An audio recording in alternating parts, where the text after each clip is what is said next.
right, Lisa Briggs from the Brew's Company is answering your plant and garden questions. She's there live. Hi, Lisa. Hi, Lisa. Hi, guys. How are you? Pretty good. This one just Excellent. This one just came in. It came from Steve. It says, Lisa, tell Mark to throw away the dead plant in front of him. Our decorations here are... Yeah, our flowers have seen better days. Well, I think there's a couple of good ones in there. Time to refresh it a little bit. All right. Our next one, Steve writes, what is wrong with this palm? He sent a picture. Here it is. Lisa, what do you think? What's going on here? So it is spider mites. And spider mites can be a really pernicious problem. So if it's just like on a couple of fronds, they should cut them out, dispose of them, and treat it with a miticide that is good for inside and indoors. But if the whole plant looks like that, I think it's a goner and they should probably pitch it. Start over, maybe start over. Nobody wants to hear that, but yeah, spider mites are hard on a plant. Well, that's unfortunate. All right, let's go to our question from Della. She said she has some burning bushes. They're about 5 feet tall. She wants to know when she can cut them back and how much. So burning bushes can be trimmed at a lot of different times. I wouldn't do it right now. I'd either do it like in the spring or after the leaves fall off. Either way. And she can probably take it back 25 to 30% would be fine. But springtime. Yeah, springtime's better, but right. She can do it now if she wants to. All right, Victoria, she has a 12-foot grapefruit tree that she grew from a seed. It's getting too tall for her living room. Should I just cut it down? And if so, how far?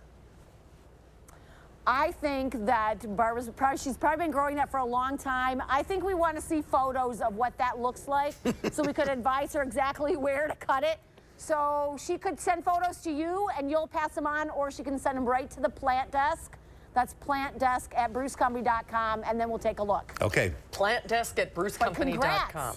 Yeah, that's pretty impressive. Yeah, it is. Yeah. Okay, That's impressive. Karen says she has a tropical hibiscus that had a beautiful unopened blossom and it fell off before it was able to open up. What would cause that to happen? It might not be getting enough light.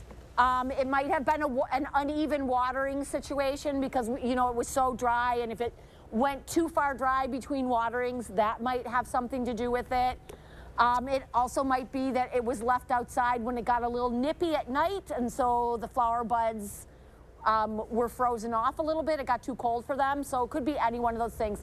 She should bring it in the house now, treat it with insecticidal soap to make sure she's not bringing any bugs in, and then put it in a really, really sunny spot.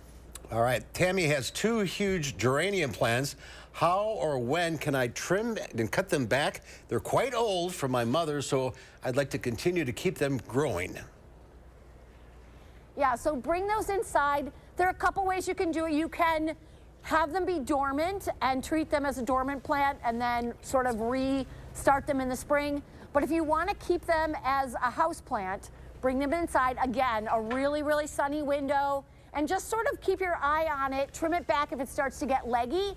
But if it's getting enough light and it's staying nice and compact, you can just let it go and have it be a house plant. Okay. This person was told by somebody at the golf course, wait until the leaves are done to plant grass seed, then apply grass seed to an existing lawn and wait. Is it spring? In the spring, or I'm not sure what this is. Because by then the new seeds will sprout. Oh, okay. So what do you think, Lisa? Yeah. So I think it's getting really late for fall seeding or fall overseeding. It all is going to depend on what the weather does. You could put seed down and it may or may not have time to germinate. You want to make sure if you put it down now that you put a cover over it, like a thin layer of straw or hay, and that it needs to be watered every day. Otherwise, if he doesn't have that kind of patience to deal with it, then wait until spring and you can overseed in the spring. Okay, sounds good. All right.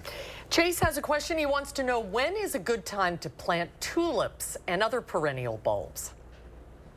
Right now. Spring flowering bulbs can be planted right now. Now that the temperatures have gotten cooler, the ground is still warm enough for them to root in. So if you've got them already, get them in the ground, you know, in the next couple weeks. And if you don't have them yet, it's also the perfect time to buy them. We've got a really good selection here. Oh, great. And how do you keep the squirrels away? Yeah, that's the big question.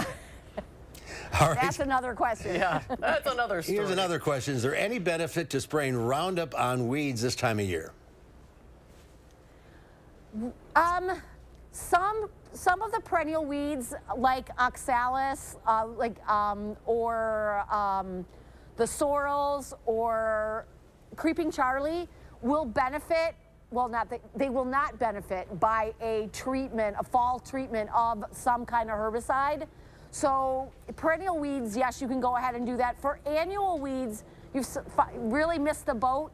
You just want to pull them and be sure that you use preen in the spring to keep any seed that was dispersed from germinating. All right. Okay, good to know. Cindy would like to know, how and when should you trim back creeping phlox? Oh, okay. Creeping phlox you can trim back now. A lot of people, sometimes creeping phlox will stay partially evergreen, so I would tend to leave it and let it go and then deal with it in the spring. But you could trim it back now if you wanted to. It's just a good ground cover. All right. Tom and Sue just wrote in, is it too late to plant new perennials or divide the ones I have? Dividing, yes, it is too late to be dividing the ones you have. But planting new perennials, that is fine. I would definitely, if you're planting now, apply like some kind of like a rooting hormone or a root stimulator. And then once the ground is frozen, so after Thanksgiving, I would put down some mulch or some straw or something like that to keep the soil from, as it freezes and thaws, from pushing them out of the ground. But they'll be fine if you plant them now. Okay. Winter's coming. Great questions, Well, we everybody. got 11 questions Thank in. you for sending them in. Show that pumpkin. Lisa, show that pumpkin you're holding real quick. Hold that pumpkin up. I love that. That's not a carving one, though, right? No, that's more of a gourd, This right? is not a carving. It's a deco pumpkin. yeah. All right, Lisa. Thank you. Thank you. You're looking great over there at the Bruce Company. Yeah, it really looks terrific.